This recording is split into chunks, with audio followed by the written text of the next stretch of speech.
오늘은 여러분들이 잘 아는 대로 아주 의미 있는 주일입니다. 광복 70주년을 맞이하고 그와 더불어 그 기쁨이 채 가시기도 전에 또 이 나라가 분단 남과 북으로 갈린 지 70주년이 되는 해입니다. 그리고 선교 130주년을 맞이하는 해이기도 합니다. 지난 주간은 여러분들이 이미 가신 분들은 알겠습니다마는 모든 참 오래간만에 모든 교단들이 마음을 같이 해서 시청 앞에서 연합으로 평화통일기도회를 잘 마칠 수 있게 된 것, 하나님의 크신 은혜요 사랑이라고 볼 수 있습니다. 또 독일이 통일된 지 25주년을 맞이하는 날입니다. 1981년 동독 라이프치히에 있는 성 니콜라이 교회에서 시작된 평화를 기원하는 월요 기도회, 조그마한 기도 모임이 출발이 돼서 베르린 장벽을 무너뜨리는 초석이 되었다고 하는 것은 우리가 너무나 잘 알고 있는 사실입니다. 우리도 이제 금년 정말 어떻게 보면 역사적인 해입니다. 함께 모여 기도할 때고 이때에 하나님께서 반드시 평화 통일을 우리에게 선물로 주실 줄 믿습니다. 우리의 기도가 한국의 평화 통일의 한 획을 긋는 역사적인 순간이 될 것이고, 기도로 통일한국의 문을, 굳게 닫힌 문을 열게 하는 힘과 능력이 여러분들을 통해서 나오게 될 것입니다. 우리 모두 통일한국의 꿈을 꾸면서 함께 기도합시다. 70년 전 일제의 식민치하에서 36년 동안 신음하던 우리 민족을 하나님께서 해방시켜 주셨어요. 모든 것이 하나님의 크신 은혜입니다. 많은 성도들이 기도한 기도의 열매였습니다. 우리가 알다시피 일제의 고통 속에서 이 민족을 해방시키는 가장 큰 역사는 역시 우리 성도들의, 교회 지도자들의 기도와 그들의 민족을 사랑하는 투쟁의 역사가 결국은 조국을 해방시키는 큰 역사를 일으켰습니다.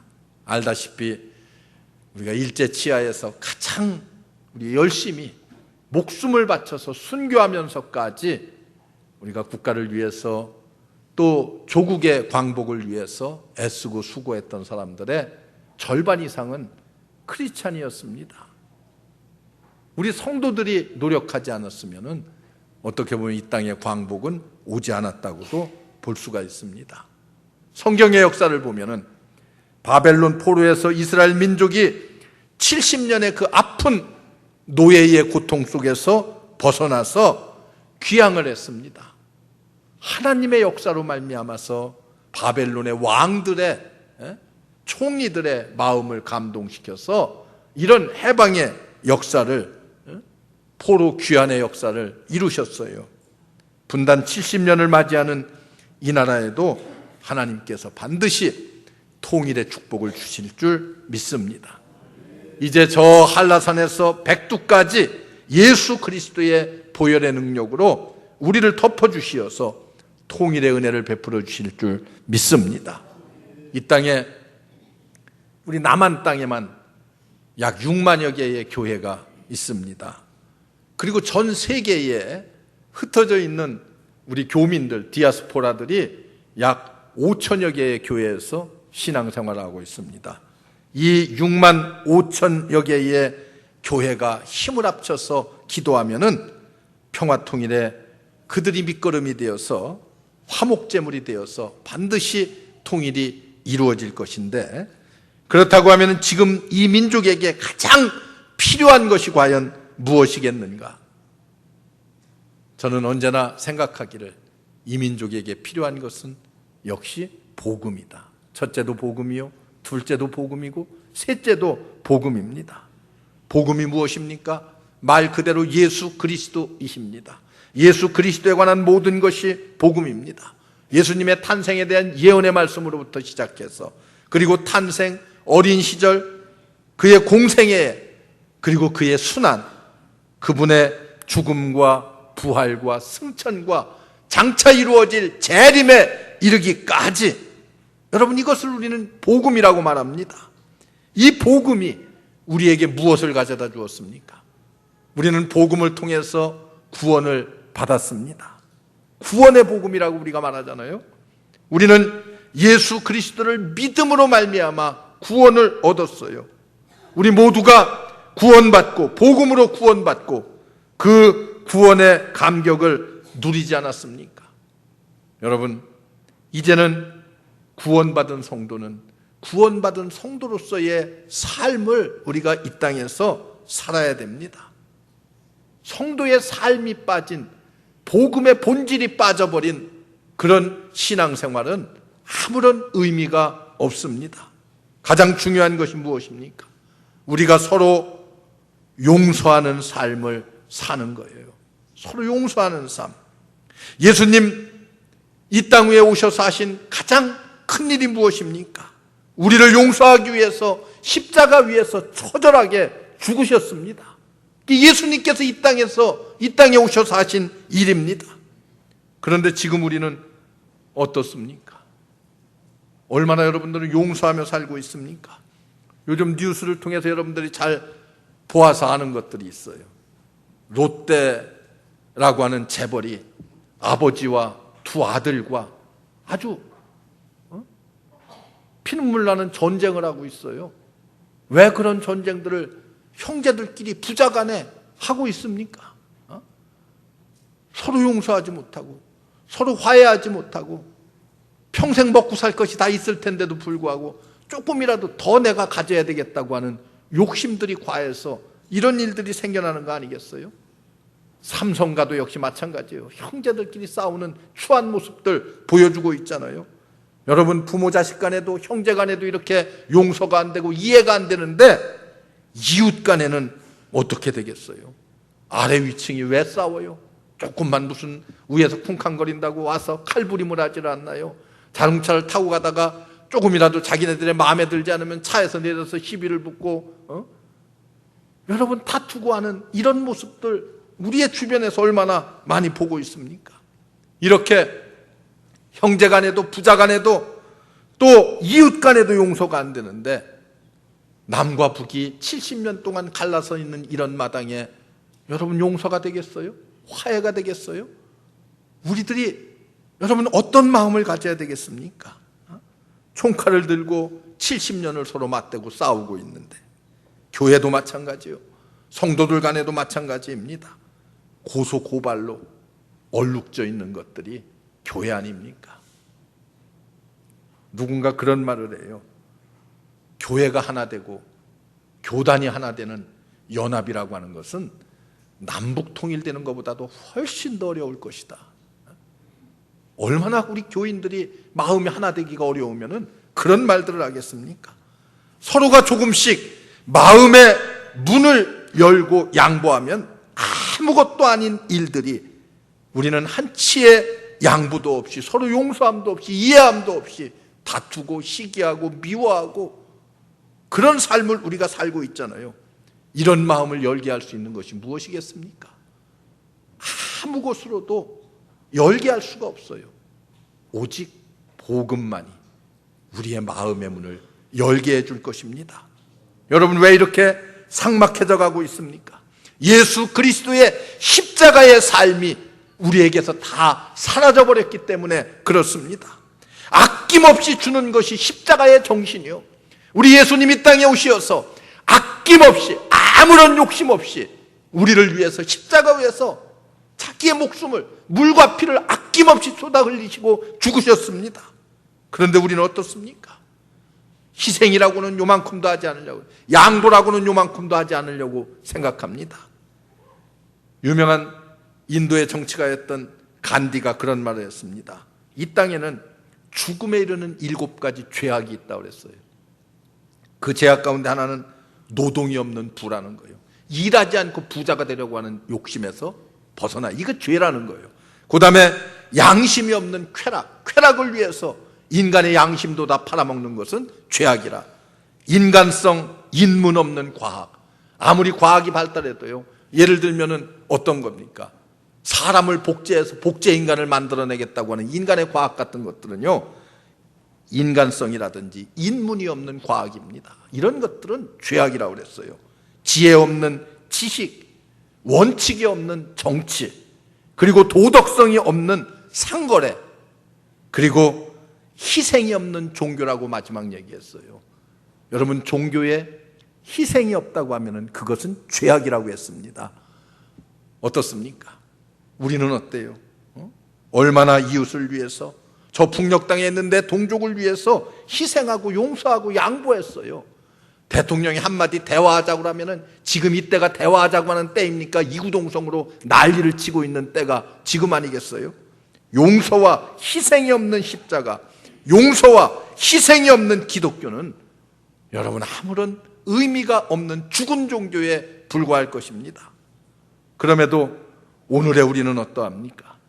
복음의 본질을 다 잃어버리고 살아갑니다. 본질이 무엇인가를 다 잃어버렸어요. 껍데기만 남은 기독교, 예수 그리스도는 다 사라져버린 기독교가 되어가고 있습니다. 유명한 아서 밀러의 희곡 가운데 세일즈맨의 죽음이라고 하는 책이 있습니다. 그는, 거기에 나오는 주인공은 2차 대전 후에 세일즈맨이 되어서 열심히 일을 하는, 그렇게 살아가는 주인공, 직업을 자랑스럽게 여겼습니다. 성실하게 내가 일만 한다고 하면은 반드시 성공한다고 하는 그런 신념을 가지고 살아갔어요. 그리고 자기의 두 아들들도 그렇게 가르치고 그렇게 살기를 원했습니다. 그런데 이 두 아들들이 타락해버렸어요. 그리고 자신도 30년 동안 다니던 회사에서 해고를 당했습니다. 그는 자기 아들들에게 보험금을 남겨주므로 나의 셀러리맨으로서의, 그리고 나의 인생의 삶의 아주 아름다운 종지부를 찍고 자신의 위대한 삶을 자식들에게만이라도 물려주겠다는 그런 일념을 가지고 그는 어느 날 자동차를 타고 과속으로 질주해서 자살을 합니다. 그리고 보험금을 탔어요. 그런데 그의 장례식 날 그의 아내가 이 남편의 묘지 앞에서 울부짖는 장면으로 이 연극이 끝을 맺습니다. 그가 울부짖는 내용 가운데 이거예요. 집의 할부금도 다 끝이 났고 이제 모든 문제가 다 해결되었는데 이 집에는 아무도 살 사람이 없다고 절규하고 있습니다. 여러분, 인생의 본질이 어떻게 살아야 된다고 하는 본질을 잃어버리면은 이와 같은 절규를 할 수밖에 없습니다. 여러분, 무엇이 문제입니까? 삶의 본질을 잃어버리면은, 신앙의 본질을 잃어버리면은 이 여인의 무덤 앞에, 남편의 무덤 앞에서 절규하는 것과 뭐가 다르겠습니까? 여러분, 교회도 많고 목회자도 많고 성도도 넘쳐나는데 자칫 이렇게 수많은 성도들 사이에서 주님이 찾으시는 성도가 없다고 하면은 무슨 의미가 있겠어요? 여러분, 세계의 많은 북한 전문가들은 뭐라고 말합니까? 통일은 정말 어려울 것이다라고 말합니다. 우리의 주변을 보세요. 중국이 있고요, 일본이 있고요, 러시아가 있어요, 북쪽에는. 그리고 미국이라고 하는 강대국이 또 우리와 관련되어 있습니다. 이런 나라들이 서로 이해관계가 얽히고 설켜서 우리의 통일이 쉽지가 않습니다. 대부분 통일 전문가들이 하는 얘기의 결론이에요. 그런데 저는 결코 그렇게 생각하지 않습니다. 저는 생각이 달라요. 인간적으로는 주변국의 정세들을 볼 때에 통일이라고 하는 것이 쉽지 않습니다. 그러나 저는 언제나 생각하고 기도하는 것은 하나님이 함께 하시면 쉽게 이룰 수가 있습니다. 여러분, 성경의 역사를 보세요. 언제나 인간의 힘으로는 다 불가능하다고 생각될 바로 그때가 하나님께서 역사하시는 때입니다. 인간이 불가능하다고 생각했어요. 그리고 다 이제는 힘을 잃고 있을 때 그들이 누구를 의지했어요? 하나님을 의지해요. 그리고 하나님께 엎드려 부르짖어 기도합니다. 하나님은 바로 그때 역사하십니다. 보세요. 모세의 홍해의 기적을 보세요. 뒤에는 바로의 군사가 쫓아오고 앞에는 홍해의 장벽이 가로놓여 있습니다. 사람들이 다 맥을 놓고 있습니다. 이제는 죽었구나. 여기서 다 이 백성이 멸망을 당하는구나. 그러나 모세는 그렇지 않았습니다. 그렇게 진퇴양난의 위기 속에 하나님 앞에 엎드려 기도해요. 그리고 그는 말합니다. 하나님께서 어떻게 이 민족을 구원하시는가를 보라. 백성들 앞에서 그렇게 담대하게 말합니다. 그리고 하나님은 바다 밑 깊숙한 곳에 이스라엘 민족이 건너갈 수 있는 길을 예비해 두셨습니다. 이게 하나님의 역사. 인간으로서는 불가능.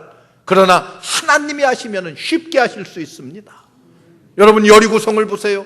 가나안을 점령할 때 여리고성은 얼마나 견고한 성입니까? 누구도 무너뜨릴 수 없는 그런 견고한 성이었어요. 그러나 하나님께서 어떻게 하십니까? 그 성을 7번 돌아라. 일주일 동안. 그리고 마지막 날은 한꺼번에 7번을 돌아라. 6일 동안 돌고 마지막 동안은 한꺼번에 7번을 돌라는 거예요. 여러분, 그 성을 뺑뺑 돈다고 해서 성이 무너질 리가 있겠습니까? 인간의 방법은 어떻게 해야 돼요? 성을 타고 올라가서라도 전쟁을 치러서라도 그 성을 점령해야 돼요. 그러나 그것은 불가능했어요. 그 당시에 이스라엘 민족의 힘으로서는. 하나님의 방법은 그것이 아닙니다. 하나님의 방법을 통해서 했어요. 여리고성을 쉽게 무너뜨렸습니다. 인간의 눈으로 볼 때는 불가능하지만 하나님이 하시면 쉽게 된다는 사실을 우리가 알아야 돼요. 그렇기 때문에 지금이 바로 어느 때요? 복음의 본질을 찾아야 될 때고 하나님을 의지해야 될 때고 하나님 앞에 기도해야 될 때가 지금입니다. 인간의 방법이 아닌 하나님의 방법을 통해서 광복 70년, 분단 70년의 기로에서 통일한 국을 우리에게 하나님께서 선물로 주실 줄 믿습니다. 사랑하는 성도 여러분, 우리가 지금 무엇을 의지하겠습니까? 학교 교육을 의지해요? 여기 선생님들 계시고 교장 선생님도 계시고 합니다만은 자녀들 열심히 공부시키는 것 얼마나 중요해요. 중요합니다. 여러분들이 자녀들이 공부 열심히 하고 잘해야 돼요. 그러나 여러분, 신앙교육이 먼저입니다. 옛날에 우리 선조들은, 옛날에 우리 부모님들은 언제나 교회가 우선이었어요. 교회가 먼저였어요. 한번 제가 물어볼게요. 여기 자녀들이 주일날이요. 오늘이요. 주일날인데 학교에서 꼭 와야 된다고 하고 그리고 교회도 가야 돼요. 무엇을 선택하시겠습니까?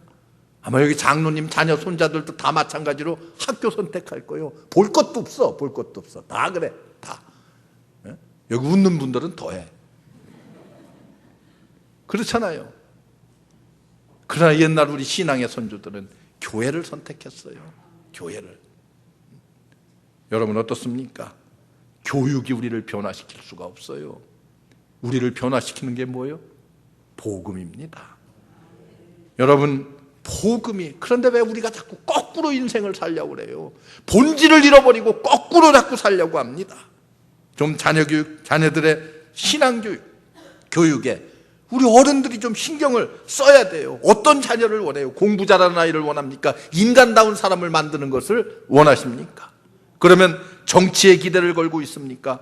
정치가들이 아무리 좋은 정책을 내놓고 타협을 하고 한다 할지라도 어떠해요?